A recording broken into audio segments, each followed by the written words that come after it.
и борба, което е добро за федерациите, поколения, които занимават с борба на спорта. На пръв поглед се вижда за един ден, е празник и да пошли. Но по принцип са 6 отделни състезания. За деца, момчета и кадети единият стил, съответството и за другия стил. Не е да състезания. Така че дано има повече участници и да си извадам покажем само класическия.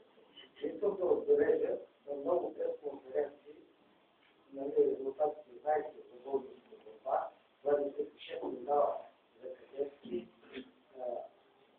юноши, девойки, мъже и т.н. Но те не са 26. Общо борбата има 31 медала. Ветераните тази година от 10 участници на световното първенство за ветерани в Белград имат 3 златни медала и 2 бронзови. Или общо